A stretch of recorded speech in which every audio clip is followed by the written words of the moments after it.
कोल्हापुरातील पंचगंगा नदीच्या वाढत्या प्रदूषणासंदर्भात मंगळवारी मुंबईत पर्यावरण मंत्री पंकजा मुंडे यांच्या अध्यक्षतेखाली एक महत्त्वपूर्ण बैठक पार पडली। या बैठकीत स्वाभिमानी शेतकरी संघटनेचे नेते आणि माजी खासदार राजू शेट्टी यांनी कोल्हापूर आणि इचलकरंजी परिसरातील प्रदूषणाची भीषण वास्तवता मांडत प्रशासन आणि लोकप्रतिनिधींवर तीव्र शब्दात प्रहार केलाय। लोकप्रतिनिधींनी आणि अधिकाऱ्यांच्या टक्केवारीमुळेच जिल्ह्यातील प्रदूषण नियंत्रण प्रकल्प रखडल्याचा गंभीर आरोपही शेट्टी यांनी यावेळेला केला। इचलकरंजी औद्योगिक वसाहतीतले पाणी थेटपणे कसलीही प्रक्रिया न करता पाणी सोडलं जातं। आमच्याकडे व्हिडिओ आहेत, तुमच्या पाहिजे तर तुम्हाला देतो। तुम्ही 3 तारखेला येताय म्हणताय तर सगळं प्रेझेंटेशन आम्ही सुद्धा करायला तयार आहोत। आणि हे जे काय चाललेलं आहे काय बरोबर नाही। अशाच या प्रवृत्तीमुळे 2009 साली 11 साली मला वाटतं की 35 लोक काविळीनं मेले इचलकरंजी शहरात। आणि याच्यावर काय उपाययोजना होणार आहे का नाही, फक्त बैठका घ्यायचा, आढावा घ्यायचा आणि अधिकाऱ्यांना तुमच्या समोर फक्त प्रेझेंटेशन करायचं, कागदावर बरं दिसतंय। दुसरा मुद्दा तुम्हाला सांगतो की याच्यामध्ये ऑगस्ट 2025 ला इचलकरंजी शहराला 750 कोटी रुपये जे काही प्रक्रिया करण्यासाठी मंजूर झाले आहे त्याची वर्क ऑर्डर निघालेली आहे। म्हणजे वर्क ऑर्डर निघून 1 वर्ष झालं।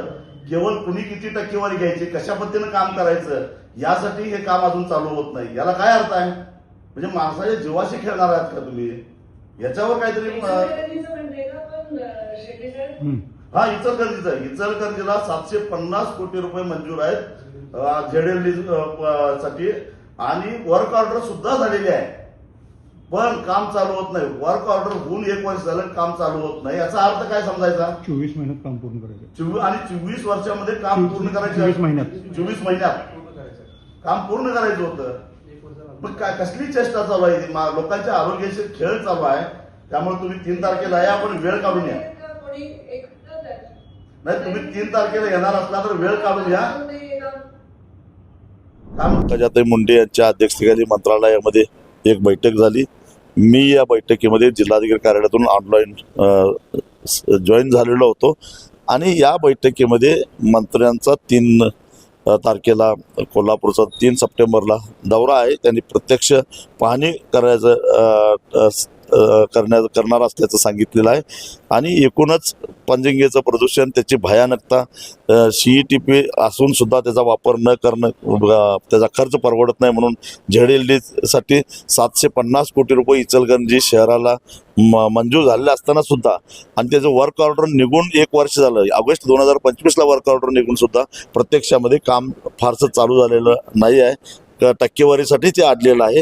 हे सारे मुद्दे त्या ठिकाणी मांडले आणि शेतकऱ्याला त्याचा जो त्रास होतोय, उन्हाळ्यामध्ये शेतामध्ये गेल्यानंतर पायाला खाज सुटणं, पायाला जखमा होणे, इतका त्रास, इतकं प्रदूषित पाणी शिरोळ आणि हातन तालुक्यातल्या शेतकऱ्यांना वापरावं लागतं। तेच पाणी जनावरं पितात, तेच पाणी दुधामध्ये येतं, तेच पाणी चाऱ्याला जातं, तेच पाणी पोटात येतं आणि त्यामुळे पाला त्याच्यावर पिकतो।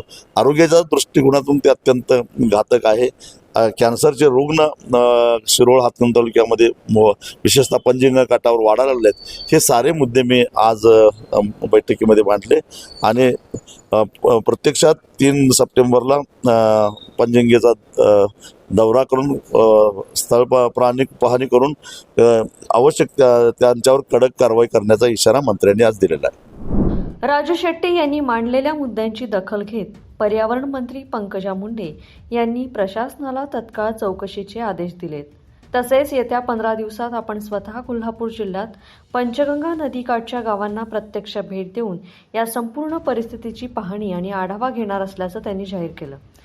पंचगंगा प्रदूषणाचा प्रश्न गंभीर बनला असून पंकजा मुंडे यांच्या दौऱ्यानंतर रखडलेल्या प्रकल्पांना गती मिळणार का हे पाहणं आता महत्त्वाचं आहे। लोकमत.com साठी कोल्हापूरहून मी दुर्वा दळवी।